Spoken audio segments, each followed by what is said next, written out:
Well, welcome. We're going to get started here in a minute or two.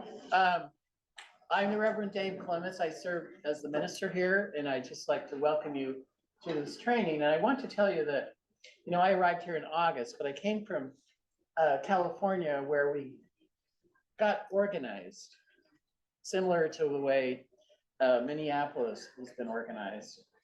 And I can tell you that as you come together, many groups are doing things to have a central thing, and the best place where a central thing can happen is in the religious community. So we're going to continue to have trainings and that sort of stuff, invite people in from the community, because Minneapolis is, and many of my colleagues have been up there, is having the success they're having because they're organized. And we're talking about tenants and workers. One of the things we did in California through the whole group of coming together is we were able to get some laws on the book in Sonoma County for the rights of tenants. So voices really do make the difference, especially when you're combined together as one voice. So I applaud you for coming today, and I'm going to turn the time over to Mary, and you'll introduce those who will be doing the training. But thank you. Thanks, everybody. Hi, I'm Mary Payton. I'm a member of this church, and I'm also head of the South County Task Force, which is involved with doing advocacy for Route 1 folks, mainly impoverished folks, and housing justice and other issues. And we've been working with Marianela at Tenants and Workers United for, 5 years, especially with the immigrants in the mobile home parks. We have 5 mobile home parks up and down Route 1, and they've also organized tenants in some of the buildings. And a lot of the immigrants are not properly documented and are very much at risk during this current time. There's lots and lots and lots of people here who are at risk. And Tenants and Workers has been doing trainings. You've heard about the trainings that the people in Minneapolis go to, and you get to understand what you can do, what's effective, what's legal, etc.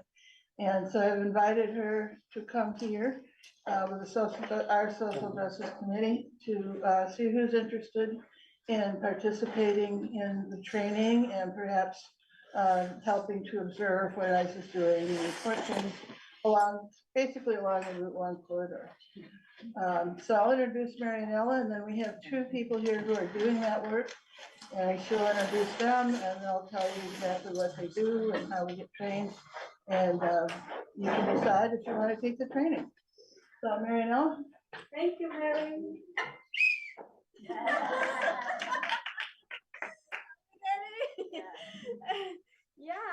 Good morning. Thank you for being here. My name is Marianela, and I am a community organizer with Tenants and Workers United. I have been with the organization for 5 years, and I have been focusing in the Route 1 corridor, Fairfax. So we work very close with the Port Supervisor, and also I want to talk to you a little bit about the history of organization. I can do your slides.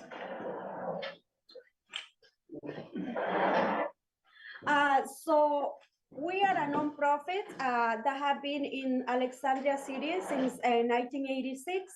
The first thing that we did, we create a cooperative in the city of Alexandria with over 200 units that own for community members on the cooperative, and it's still there. Also, we have created a co-op for taxis in Arlington. We have created the ICE Out of Alexandria group in Alexandria. But also, we really believe in community power and people power. And we work, or 3 groups that we focus is housing issues, tenants' rights, immigration, and education. So we have been working a lot in the city of Alexandria, lifting out the community. We have been able to get Spanish. We were able to get Spanish people in the school, so the kids that speak Spanish can have access to resource there, and many things. I am bad selling the what we had done, but also we have created the largest mobile home coalition in Virginia, and Mary has been part of it. So because we have a lot of mobile home communities here in South Fairfax County. And yeah. So there are some examples of things that we have done. We have reduced police and ICE collaboration, created the cooperative, and many things. Thank you. So right now is a very difficult time for our communities, not only for immigrants, but also for us, right?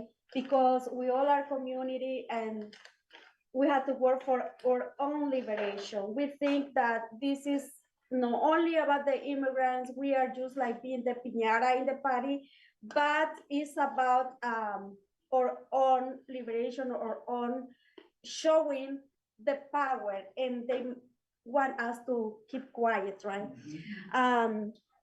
So one of the purpose doing this work is right now is we want to protect our families, create a safe space, and provide resource, and connect with families with existing services and empower them.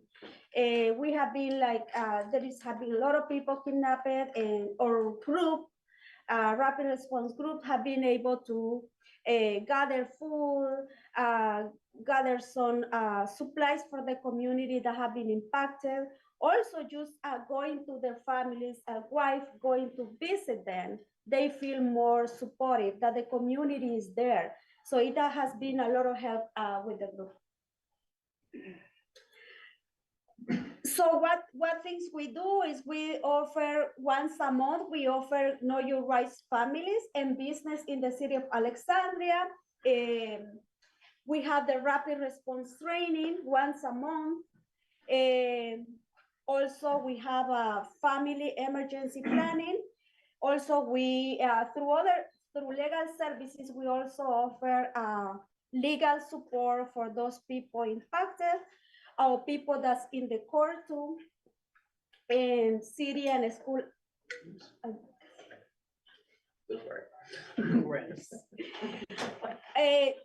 we are working in the campaign to end the sheriff ICE cooperation. Here in Fairfax is a little bit different because we have the trust policy, but in Alexandria, you can see more the cooperation between police and ICE. And also our group has been very good on doing mutual aid. They have been collecting resources for the family impacted. And this is, I'm going to let my compañera Brooke, she's part of the Rapid Response Group. Is Lindsay here? Oh, sorry. And Lindsay too is part of the Rapid Response Group that we already have. And we have different ways for you to support us. So I will let them to share with the group how you can support us and how to move forward. Thank you. I'll add. Hi, everyone. My name's Brooke. I actually know some of you from my previous work with Moms Demand Action for Gun Safety in America. After I stepped down from leading the Alexandria chapter of that, I thought, oh, I'll have a really nice break from advocacy and from working so hard in my spare time. And then Trump took office, and here we are. So there is no time to waste. This is the most urgent issue facing all of us right now, because what they do to our immigrant community members, they are already starting to do to citizens, people that look however they look. It doesn't matter at this point how you look, what papers you have or don't have. They are violating the Constitution repeatedly, over and over and over. And as of right now, they're not being held accountable. Hopefully they will be, but as of right now, they're not. So it matters more than ever that their actions are documented. We record them, we respond to these incidents, and we protect our immigrant community members and our citizen community members as well. So if you take the training with Tenants and Workers United, which I recommend even if you decide not to actively participate in rapid response or patrolling, it's really good information just about what our immigrant community members are going through, what the court process looks like for them, what they need from us as allies and as neighbors and as family members and community members. So that's a really important training. They will give you the information that you need to ideally reduce the risk as much as possible. There is no guarantee of anyone's safety in these processes, as you've seen in Minneapolis. There is no guarantee of your safety, but there are many, many ways that you can reduce the risk, know your rights, and understand how to safely document and record and help the people around you. So that's a really exceptional network to be a part of. After you receive the training, if you decide to participate in rapid response or proactive patrolling, and proactive patrolling is literally getting in your car and driving up and down Route 1 at all the hot spots that we know ICE tends to be at. They tend to be at Home Depot, Lowe's, Walmart, Costco, the mobile home communities, the apartment complexes that we all know house many of our immigrant neighbors. So we do proactive patrolling to just say whether we're seeing any activity. And then we also respond when a community member tells Marianela, I think we've seen ICE. Can someone come out and please double check? And then we send a rapid response member to go verify whether that is ICE presence or not. They move very quickly. So often when we get there, whoever was there, if it was ICE, they're often gone by the time we get there. But if we see a scale up, hopefully not to the scale of Minneapolis, but if we do see a scale up, which we expect we will see a scale up, you will probably arrive in time to see something and potentially document it and record it for safety purposes. So that's just, rapid response and patrolling is just one way. Marianela mentioned a couple of others. We do have people being kidnapped along the Route 1 corridor, at least 8 or 9 that we know of. Some of the things that we do is we call the ICE hotlines. We call the ICE detention facilities. We call those processing centers in Centerville and Farmville, because when you call, they ask you for a lot of information. They want to know your full name. They want to know your address. They want to know all these things about you. That's a very dangerous thing for an immigrant community member, especially if they are not documented, to do and to provide all that information. So ideally, we're looking for that person with their name, their birth date, and their A number, which is their immigration number that will find them in the system. So we help locate those folks and try to figure out where they might be or where they might be processed and heading to next, just so we can connect them with a family member that they might be able to talk to. We also do mutual aid. So overnight, the breadwinner is gone. The income has stopped, but rent is still due. Those kids still need food. That baby still needs diapers. And so we've done immediate, like, I can go to Costco and get these things. I can go to Walmart and get these things. And we literally immediately collect emergency needs and go meet that need, often in the mobile home communities. Even things like they took a coconut seller along Route 1. Who's coming to get his truck? I took him and they left everything else. So all of his coconuts, anything he had personally with him, and his vehicle is just sitting there.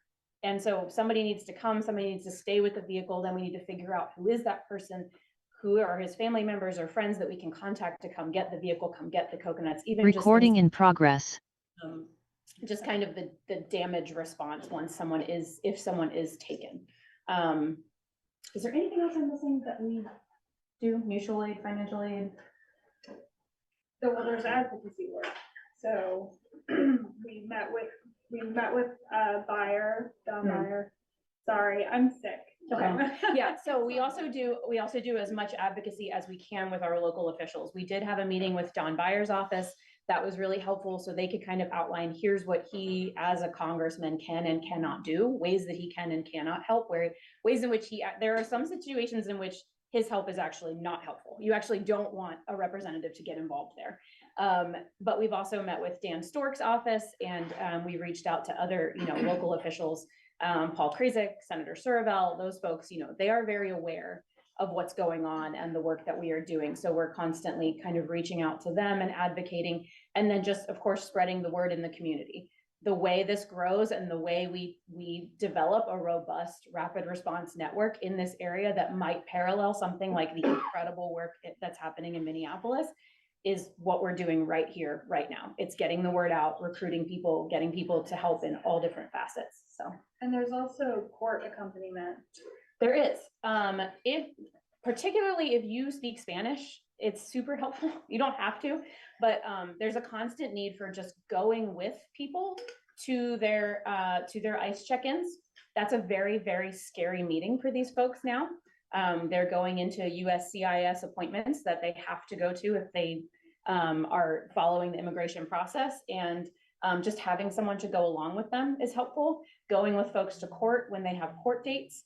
That's a whole separate training that you can take through Tenants and Workers United as well, court accompaniment.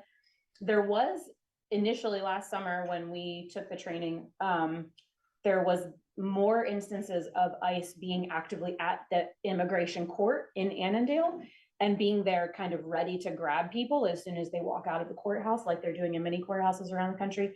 We haven't seen that as much. That has reduced, so we're not seeing as much ICE presence at the courthouse. So court accompaniment is just showing up, sitting in their hearing, and sitting there as a community member so that the judge can visually see you and see this person matters to their community. Other people are showing up to this court hearing because they care about what happens to this person. It's just a visual reminder of solidarity in front of the judge and the attorneys. And it's also, I don't know if you can hear me, but when we do provide aid after someone's been taken, it's been very meaningful for the community members to see that people care. People are showing up, just sitting. We went and sat in a woman's home. Her husband had been taken. And Marianela translated so that, you know, we couldn't speak to her directly, but just us being there was very impactful. So she's saying, after someone's husband was detained, even folks who don't speak any Spanish went with Marianela to just go to that person's home and sit with them and be with them and cry with them and just be there, just physically show that the community cares that this happened to you. We're here to support you. So even though there wasn't a lot of, there was translation and there wasn't a whole lot of conversation, it's just that presence, which you guys understand as a member of this community here in this church, how much someone's presence can mean, just showing up and being there for those folks after the worst of the worst happens for them. Yes, am I missing anything else? This is Jessica. She is another rapid response person that is part of our group, and she is a superhero who single-handedly, I'm pretty sure, is running a food pantry out of her own home at this point. Yeah. So she's one of those people that you like see on the news who are like, and then my basement became a food pantry. That's kind of where we're headed. So you want to say anything or add anything? Well, I was late, so I missed a lot of it, so you probably covered it all. But yeah, I mean, there's a lot of opportunities. You don't have to be, I'm sure she said, prepared to like go face down ICE in person. It's certainly an option, and we would love to have you as involved as you want to be involved, but there are many, many ways, like I'm sure they said, to take care of people and to be in solidarity with people that don't involve any sticky, legal, scary issues at all. And so, yeah, there's so many ways to help and get plugged in. So if we were gonna maybe host a rapid response training, how long does the training take? It's an hour, maybe. It's about an hour. It's about an hour long, and they'll also do some.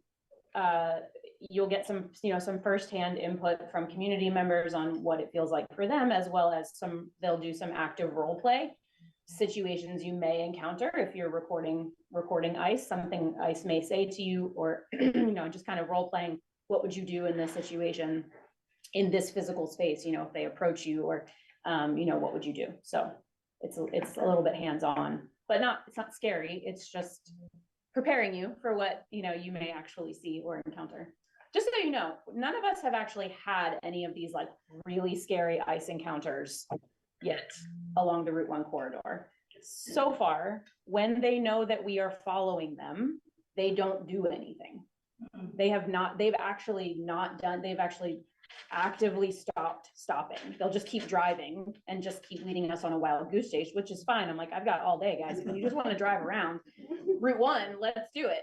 So sometimes when they know they're being watched is enough sometimes to let them know, maybe this isn't the time, maybe this isn't the day. Now, tactics are constantly changing. So we are preparing for that to not be the case, for us to see more of like what they're doing in Minneapolis, where they don't care if you're following them, they don't care if you're filming them, they're going to do what they're going to do. And they may try to take you too. So we don't really know, but just so you know, so far, none of us have had any like scary or violent confrontations with us. Have you seen any Yes. abusive, the way we're seeing in the news? I have not seen that. Do you know if anybody in our area has seen any sort of, really abusive or violent tactics? No in South Fairfax, no in Route 1, but we have seen that in Alexandria City. Yeah, they were under auto zone by Mount Vernon, and they were like 7 cars there, and or a rapid response group came, and they were very aggressive, super aggressive. Yeah. One of them almost hit a lady who was speaking to them. Was that recent? Yeah, it was, I would say like 2 months ago. 2 months ago. What's your understanding of why ICE tends to just keep going if they become aware that they're being followed by us? Like I said, I think it's just accountability. They know that they're being filmed. They know that they're being watched. They know someone is prepared to follow them to an opportunity to detain someone, and they're prepared to film them and record it. Might be naive, but what are they afraid would be recorded? They I mean- intend to be abusive, Yeah. right? And they don't want that recorded. Okay. I personally want to believe that some of the folks that are around here are better educated and better trained than some of the folks that are being deployed in other places around the country or being recruited from other places around the country. I think you might get folks here who may have military experience or have law enforcement experience who actually really know the consequences of what they're doing, like down the road. Nobody may prosecute you right now, but if we hold some Nuremberg trials, you're gonna be one of them. I think my suspicion is that they might be better educated and a little more aware around here, at least so far, so that when they see someone tailing them, they're just not willing to do it. Yeah. And they get a paycheck no matter what, right? Yeah. Whether they stop someone or not, they're getting paid. So I have a question. yeah, lots of questions. I'm sorry, I came in late, but have you met with the local police at all? I mean, do you have any kind of relationship with them? Have you met at all with FCPD? Yeah, we have met. We don't have a specific relationship, but we have heard from them that they do not collaborate with ICE, at least in Fairfax. Yeah. In Fairfax County? Fairfax County. I'll give you an example too of something that happened. There was a day right before Thanksgiving where ICE was all over Route 1. It was the most activity that any of us had seen to date. There were probably 8 or 9 verified ICE cars driving up and down Route 1. So a bunch of us were out tailing. I was following a particular vehicle that saw a bunch of police activity at First Watch, that brunch restaurant right there in Beacon Hill. And they turned in to First Watch. So I turned into First Watch. The Fairfax County Police were talking to someone to the side of the restaurant. ICE pulled up and pulled right up to the police officers, put their windows down, had a brief conversation, and then left. I stopped and got out because I was just genuinely too curious about what was happening to not ask them. And I actually ended up knowing one of the police officers. He was a crossing guard at my son's school. So he recognized me right away and he was like, "What are you doing?" And I was like, "I'm following those guys. What are you guys doing?" And he was like, "Well, this person," it was a Latino community member. And he said, "This person was the victim of a crime. We are here interviewing him because he was robbed." And I said, "Okay, so he's safe." And he said, "Yep, he's safe." And I said, "What did ICE say to you when they drove through, and he said, oh, they wanted to know if they could be of any assistance. And I said, and what did you tell them? And he said, we told them to go pound sand.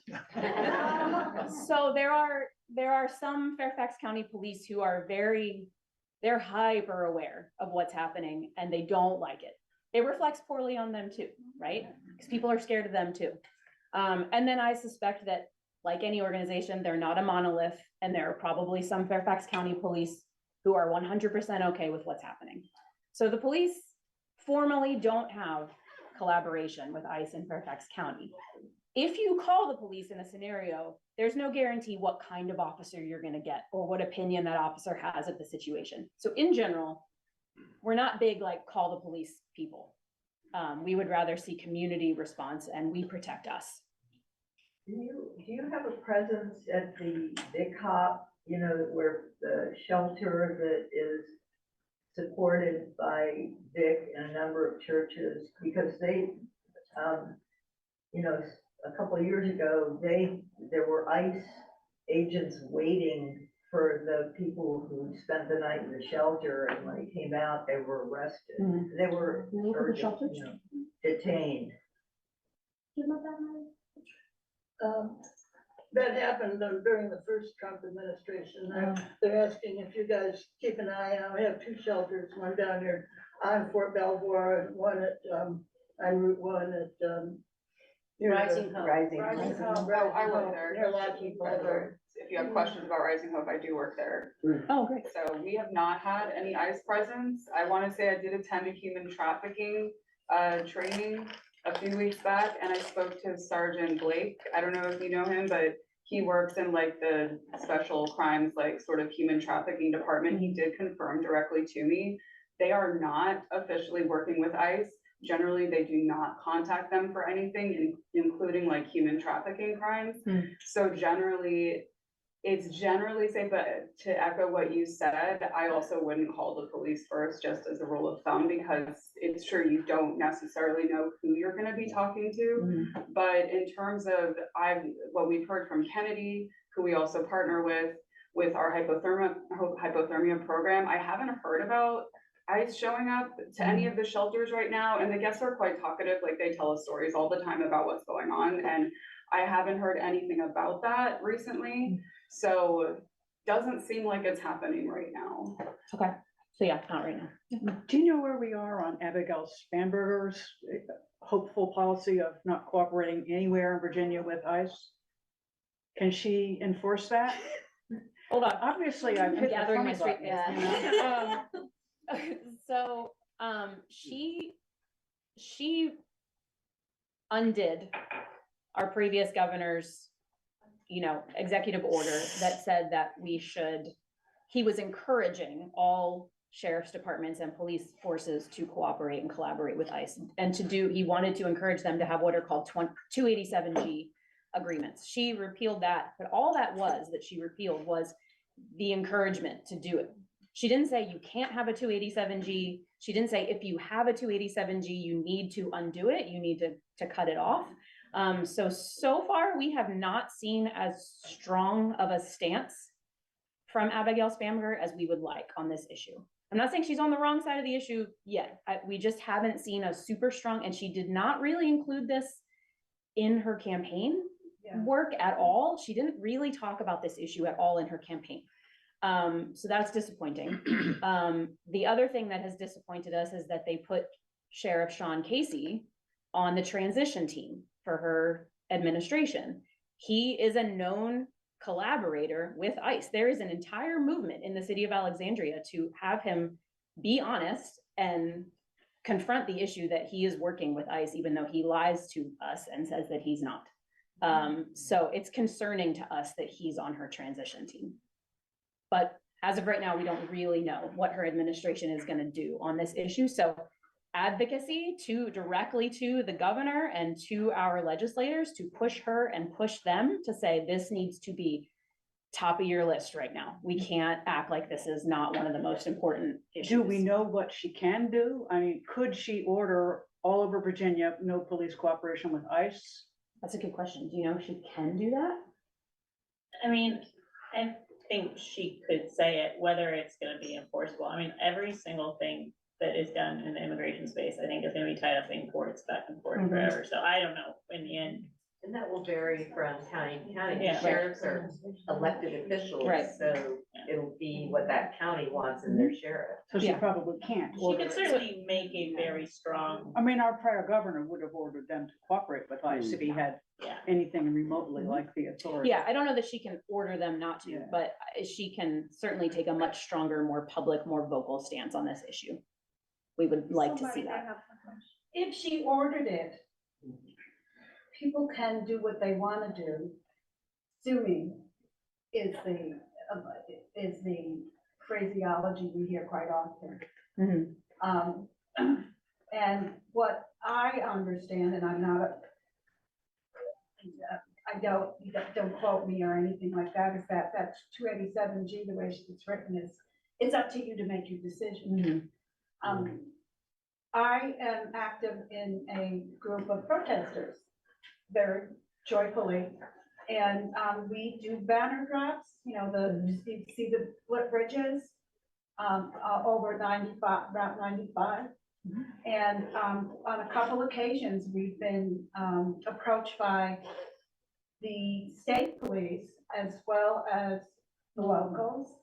The first time it was the locals, and they've come to us because, quote unquote, they've had complaints from people because we are throwing stuff over the bridge. Well, it's impossible because this pedestrian bridge, it has all the way around it. But, so somebody's just upset that we're protesting. And the officer who came exchanged cards, personal cards, between the leader of the group and himself, because his statement, it was a very peaceful conversation, was, I have to do this, I've been watching you, we've been observing you, and no problems. We are peaceful, we don't put any curse words up on the thing, we just make our point. And we leave it cleaner than the way we found it. We're good mommies and daddies, or grandmommies and daddies. And then we've gotten stopped by troopers, so the state police, and their knowledge of what was happening was less accurate than the Fairfax County Police. But one of the gentlemen said, there were two different cars there, was that I even honk when I drive under, when I see this going on. So, the person in charge was not a police officer, not a lawyer, but he's a pretty smart guy who has been trained on de-escalating and studied what the law was, or the particular law for us to be on public land, because it is public land, your taxes pay for the maintenance of that, and it's our streets and all that kind of stuff. So we had they had a supervisor come. We didn't ask, they brought a supervisor, and basically the supervisor said what your leader is saying was accurate.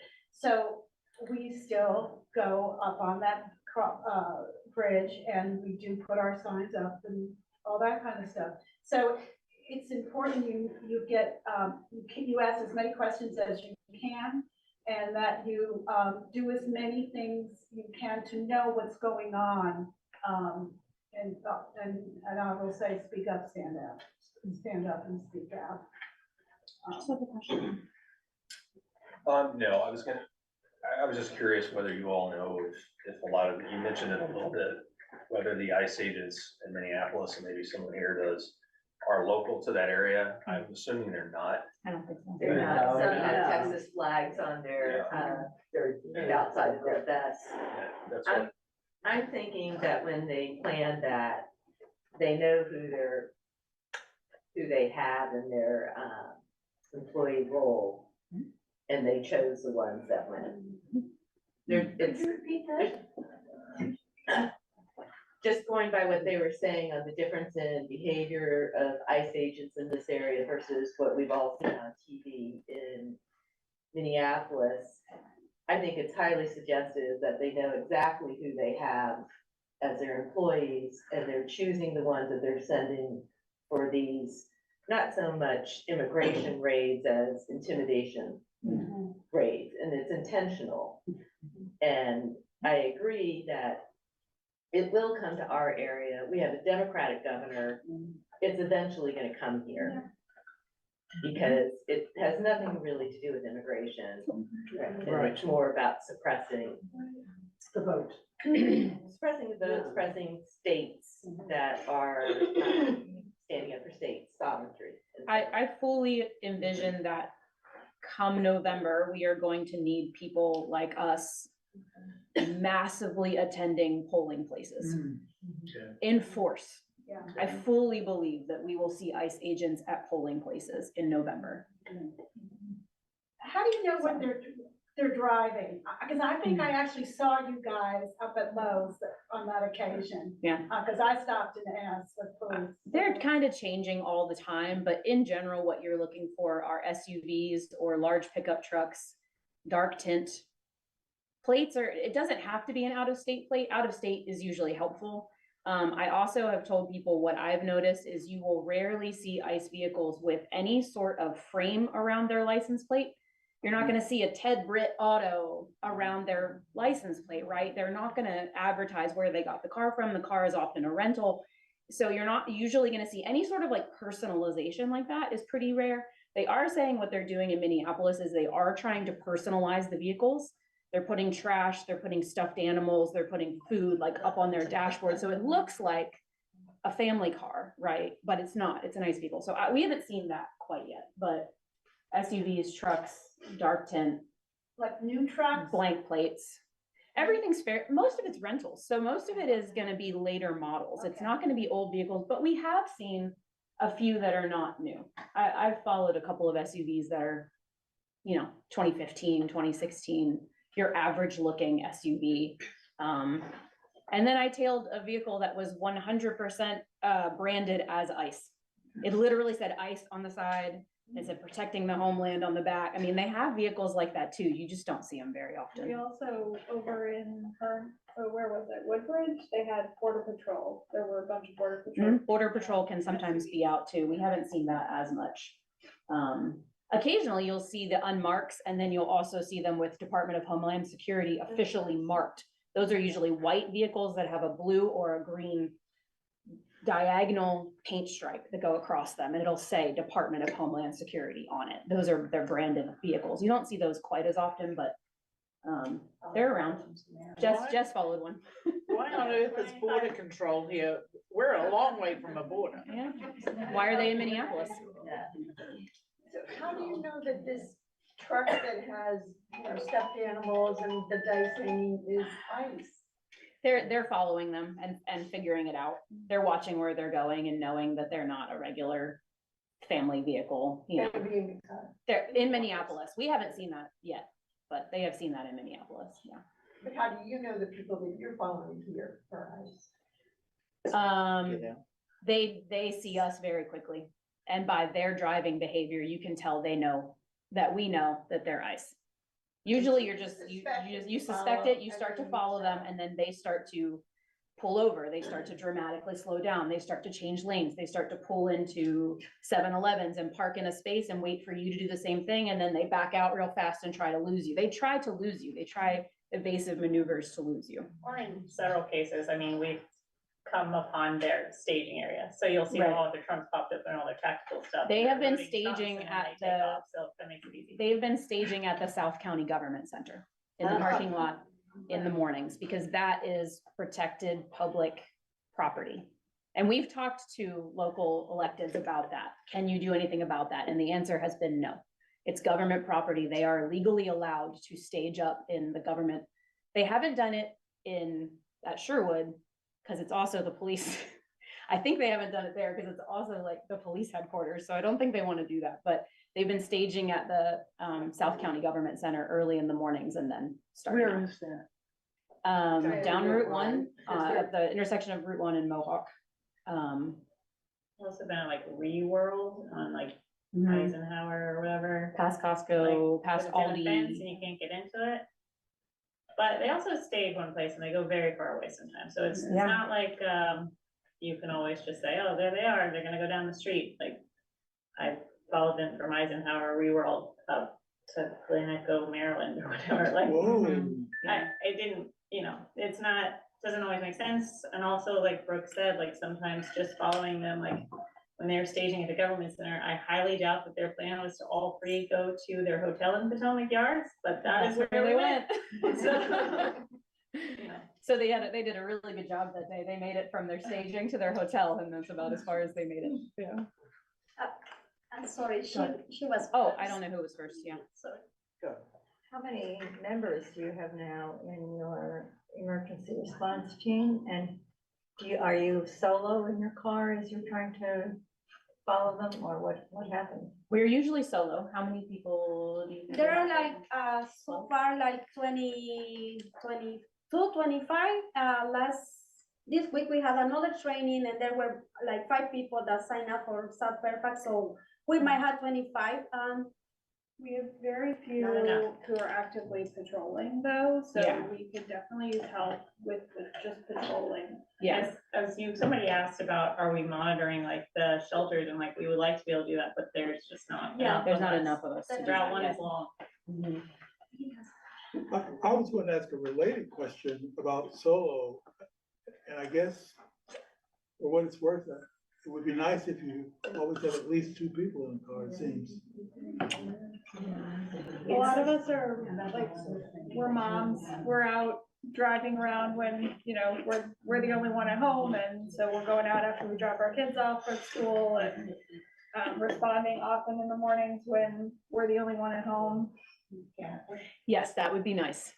I Wouldn't think it? the nature too, it's not like, the difference between Minneapolis is like, they're gonna be out, they're gonna stay out. Here, they're in much smaller numbers and they move very, very fast. So if Marianela says, hey, can somebody go check this out? And we're not there in 5 minutes, they're probably gone, and that's being generous. So unfortunately, the time it takes to like meet up, go out, I don't.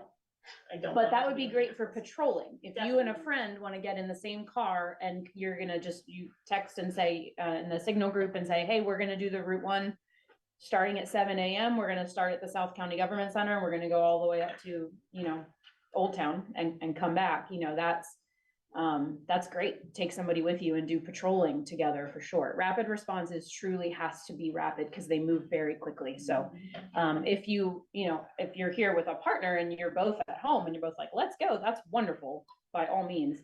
I also recommend, if you are gonna get involved in rapid response, is a dash cam.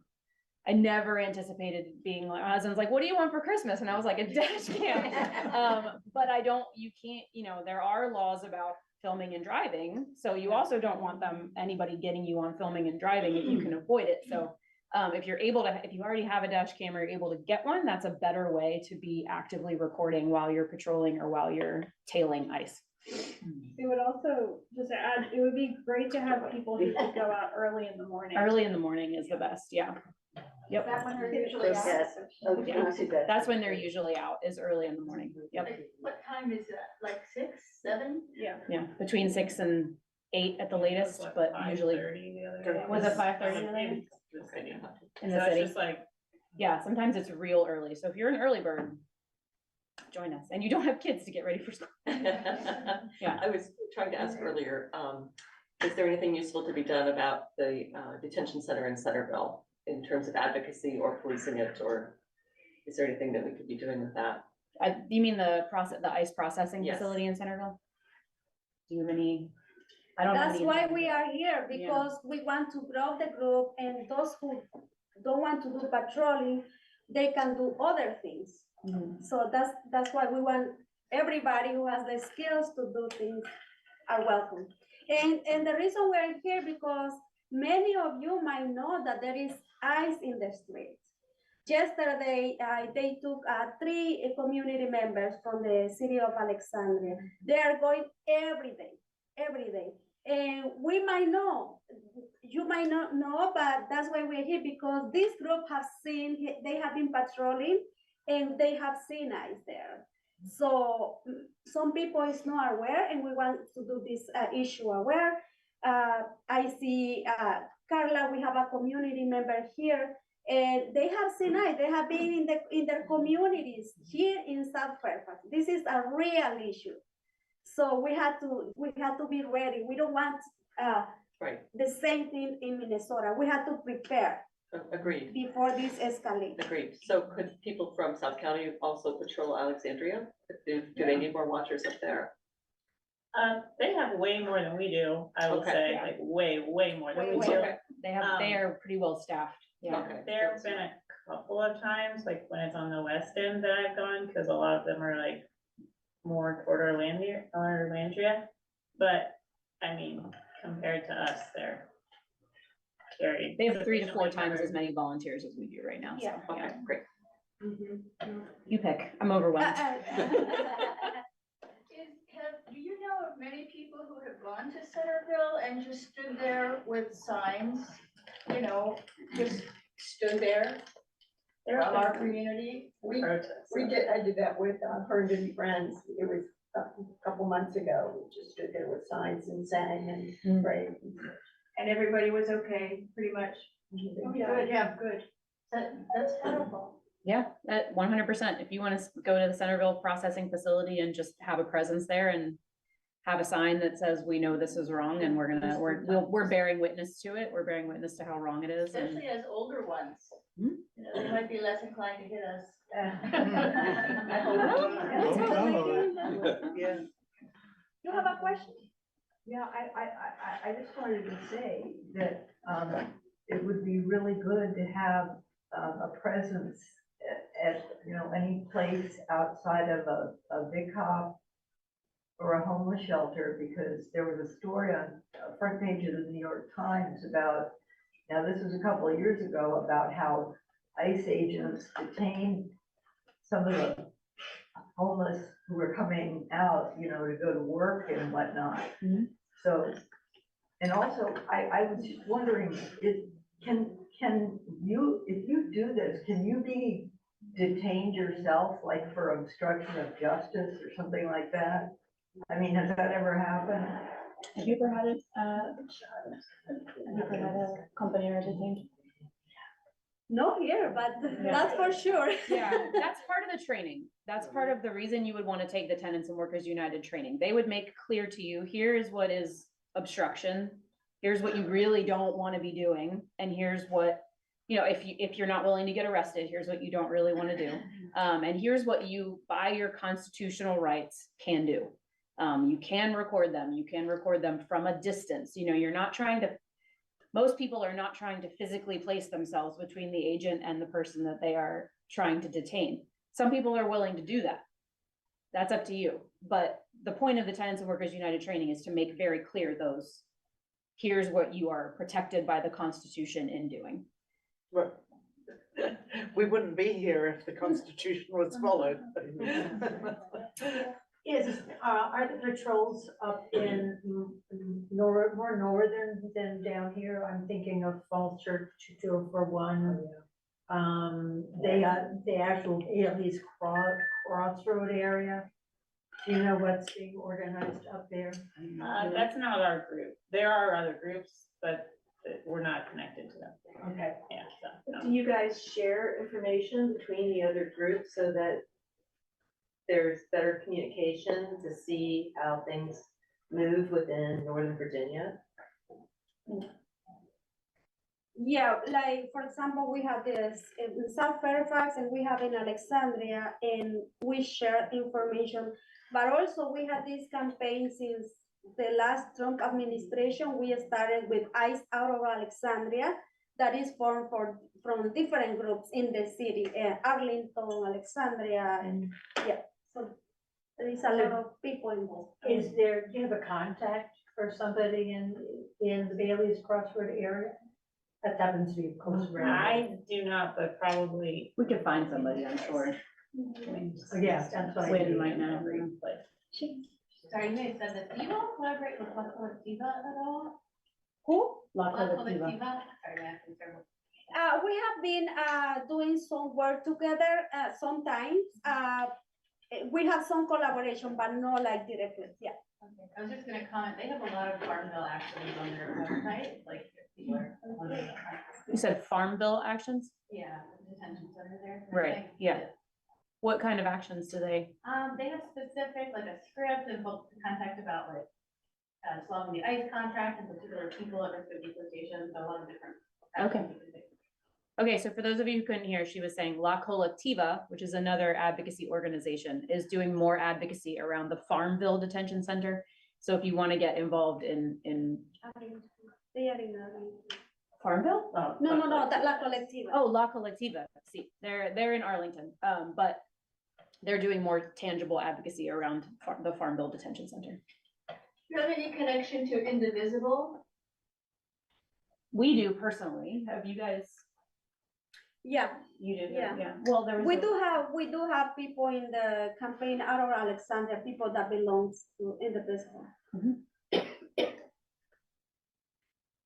This one, I think you mentioned about a dozen people have been kidnapped or taken from the Route 1 area. And have you followed on some of those as to what happened to them and what happened to their families? And how you're able to help them or not?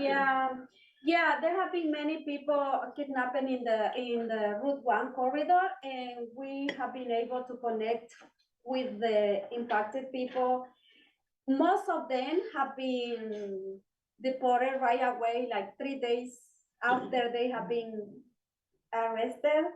And there is only one person that was relieved, and the process will continue. He will have a hearing day, court date next year. But most of them are just people who've been picked up in the street and they don't have criminal records, and they just grab them and they just very fast. They deported very fast. Yeah, the one guy you called and he was already in Texas by then, was it the next day? It was like within 24 hours, one of them was already in Texas. I mean, they move them fast once they get into the system usually, so. And what about their families? Well, some families decide to go back with their kids because usually what they are getting is the man in the family who bring the food on the table. So if the family has many kids, they have been decided to go back to their home country. But Marianela has connected, like, I think you mentioned, with some of the families, and we've been able to give them some support, but, I mean, yeah, it's. I just want to add something to the family. I know the family that he was released, and that person had family members who were able to act quickly to get him released, and I think my understanding is that they had to pay $15,000 to the lawyer for that process to get him released. Yeah. That's just so that, I mean, that's something that we should be talking about in our community, that when these people are being detained, he has no criminal record. It's not like the president is saying he's looking for criminals to deport. These people are just indiscriminately being grabbed. And the ones who are deported quickly was because they're pressuring them to sign self-deportation orders, and they're afraid and they sign them and they get deported.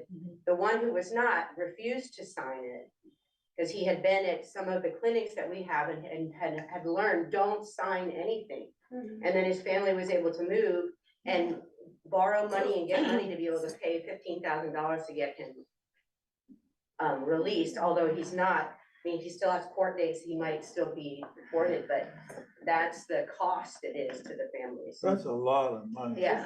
Yeah, thank you, Leah, because that time that when he arrested this person, he arrested his cousin, one of his family too, one man.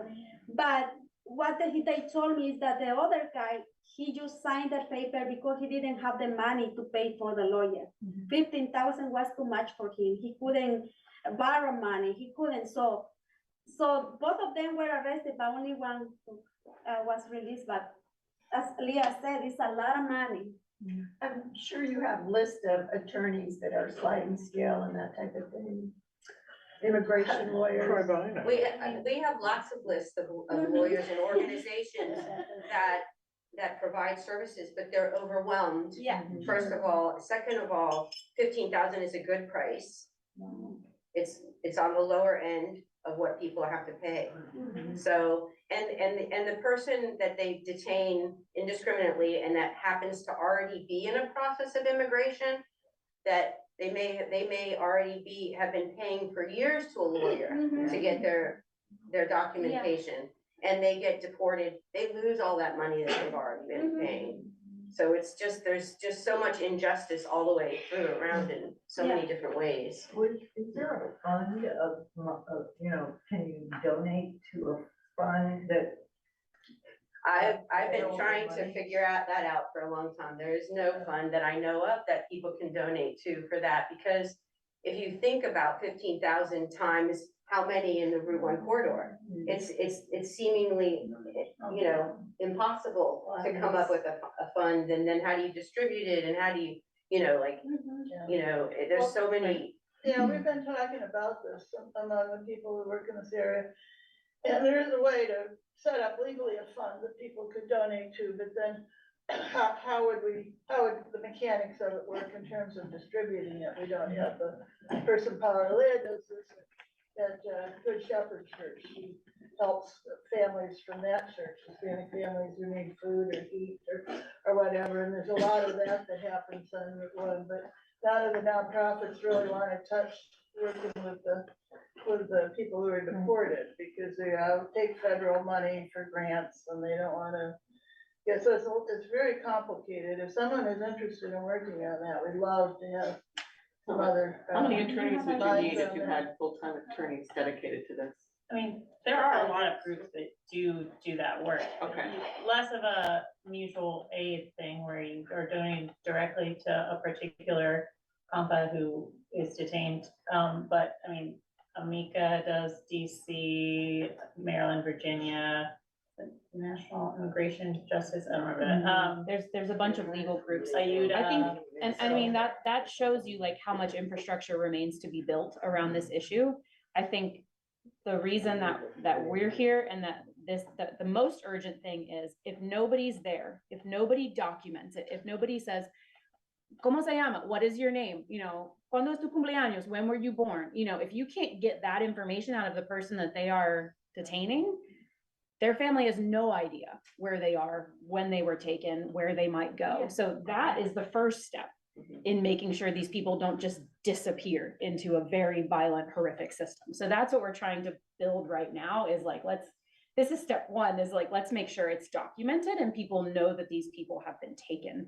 And then there's a ton of work to be done on the, once we know where they are, can we get them legal representation side of things, so. I want to add one more thing to that, if that's all right. So when that person was released, he suffered so much trauma in that time that he's had to have counseling, as have his family members who may have witnessed that and not in his case, but in other cases, family members who are present when they're witnessing something being pulled away. And, then the hardship that they suffer during the time that they're being held, not having money for rent and food and all those other things. So it's an incredible environment of, hardship and injustice that's being laid out. We also, I'm sorry, we have left just few minutes. Yeah, is there more you want to say on the slide? So if you want to help us and get ready, there are different ways, as I said.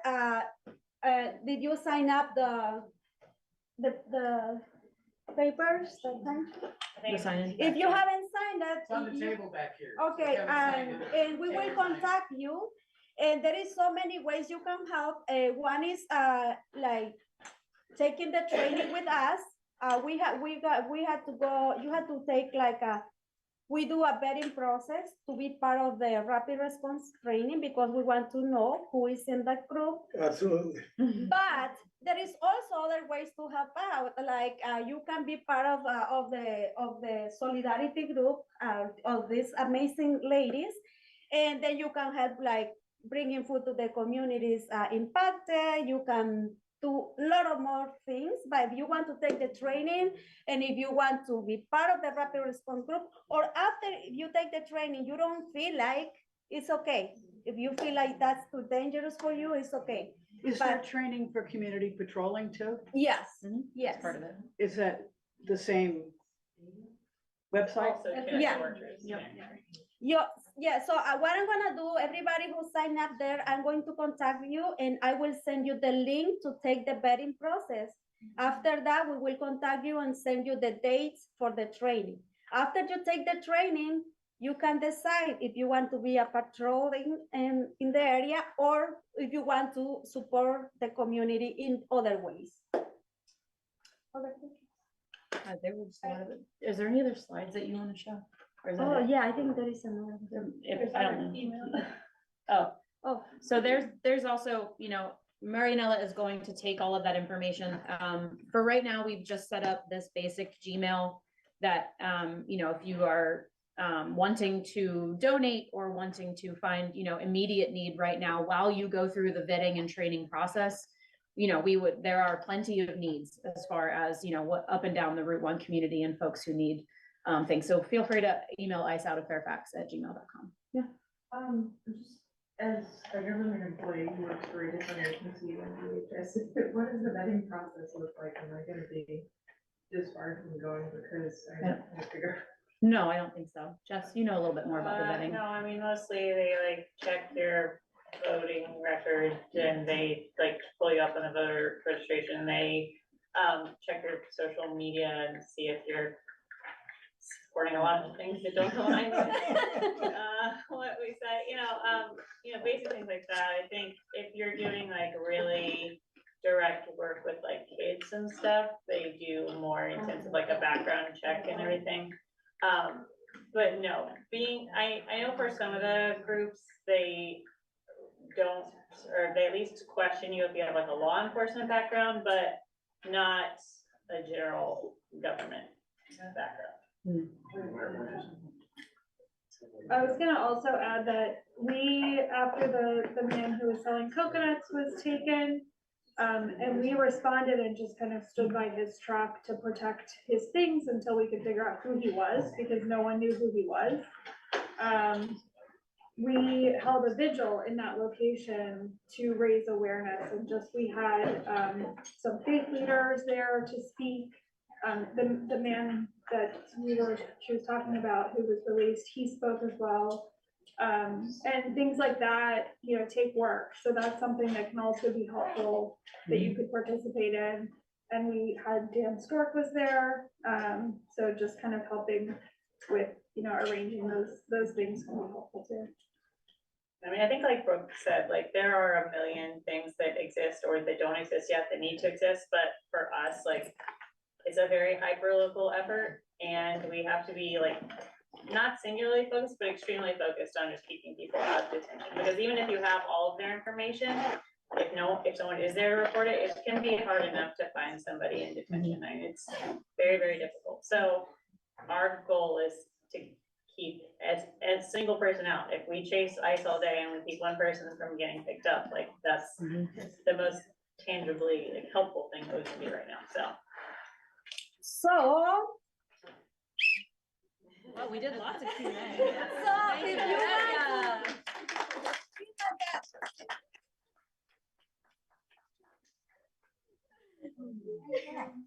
If you haven't had a chance to sign, there's a clipboard here. There's Yes, also another one please going sign. around. Oh. Hi,